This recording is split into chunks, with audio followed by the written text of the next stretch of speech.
To start off, body image is defined as how an individual perceives their own body. This has become a growing issue in our society as the ideal body has fluctuated and changed drastically over the years. Today, our society places a major emphasis on appearance and beauty, promoting unrealistic images that are far different from what they used to be. For example, in the past, one size was a representation of their wealth. The heavier one was, the more money they had. Women's lack of rights then changed that view, and women began to give up their physical features to look more like men, thinner and more lean. Next came media, top models, dieting ads, Photoshop, and others that have all served as initial catalysts in this top-down kind of change. All of these have influenced people's mindsets, creating a constant change in what we as individuals view as the perfect body and what we strive for. Nowadays, approximately 91% of women are unhappy with their bodies, and the number continues to grow, as this is the story of how change happens. Beginning in 1910, it was all about the Gibson girl look. The pouty, curvy woman who personified beauty portrayed by the illustrations of Charles Dana Gibson. Her physique was tall and slender, but with a big bosom and large hips, essentially an S-shaped body achieved by wearing a super cinched corset. The 1920s. Say goodbye to monumental curves, status quo height, fussy updos, and all that jazz, and hello to the flapper. Unlike the frozen beauty of the decade before, the flapper is constantly in motion. The exaggerated curves of Gibson are gone and replaced with small bust and hips. Margaret Gorman, crowned as the first Miss America in 1921, was the era's ideal. Her 5'1", 108-pound frame was a full 180 from the Gibson era. 1930s. Following the stock market crash, as spirits slipped down, so do hemlines, and the flat-chested look that was so popular in the 1920s gives way to a small bust line. Through the media, curves seeped their way back into fashion, and women dared to bare their shoulders, making this era a stepping stone from the streamlined, petite look of the 1920s toward the curvier 1940s. The 1940s. Thanks to World War II, military shoulders, broad, boxy, and aggressive, became the look. A long-limbed, taller, and squarer silhouette was what came to be popular. However, not to be fooled with Rosie the Riveter, the ideal body type still did not include flexing biceps.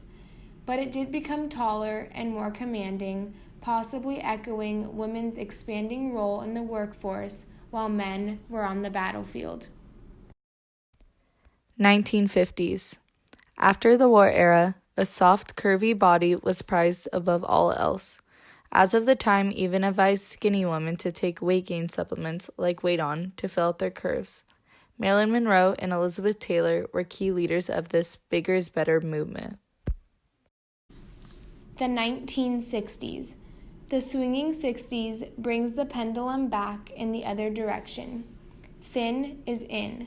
Models like Twiggy and Jean Shrimpton, aka the Shrimp, represented a new ideal.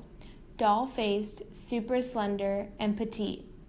Women went girdle-free so that the once slim and flat-stomached look must be achieved through diet. 1970s. While this decade was a raging party, the party girl of the day was still pressured to maintain a slim-hipped, flat-stomached body in order to rock these fashions. The overall look remains lean, especially in the torso, with wider shoulders and thinner hips. Farrah Fawcett posed as the ideal body of the time. The 1980s. The supermodel. These tall, leggy women come to represent the new feminine ideal. Women like Elle Macpherson, Naomi Campbell, and Linda Evangelista lead the stampede off the runway and into the heart of pop culture. The 80s also ushered in an era of fitness thanks to a pioneering Jane Fonda. Aerobics and jogging took off, and for the first time, muscles were acceptable and desirable on women. It was both empowering and discouraging, but one more beauty standard to add to a lengthening list. 1990s. The 90s saw grunge hit the mainstream, and a thin, androgynous style hit the runway. The ideal body type of the time was small and slim-framed. Kate Moss and Jodie Kidd led the trend for the heroin chic look. The 2000s. Supermodel Gisele Bündchen is credited with ending the era of the heroin chick. Gone is the pale, gaunt, glass-eyed look of the 90s, and now we enter an era of visible abs and airbrushed tans. 2010s. The media has completely taken over and began idolizing celebrities such as Kim Kardashian and Nicki Minaj for their wide hips and curvy frames. People now force themselves into waist trainers to obtain a thin waist with a large bosom and hips. Society has reacted to this issue in very predictable but dangerous ways. As we can see, the ideal body image we mentioned in the beginning has become more unreasonable over the years. This issue is headed in a downward spiral, and more people are becoming at blame without even knowing.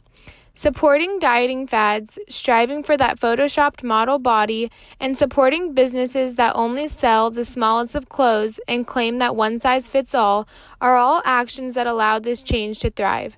Our society has become unaware of the issue at hand and has accepted this long-term change. In the future, we predict that the issue has the potential to go both ways. The health and diet industries are continuing to grow and gain popularity, while on the other side of the spectrum, companies such as Dove and Aerie work to campaign positive body image and acceptance. We recommend that individuals become more aware of this topic and that they stand up against industries idolizing one look over another.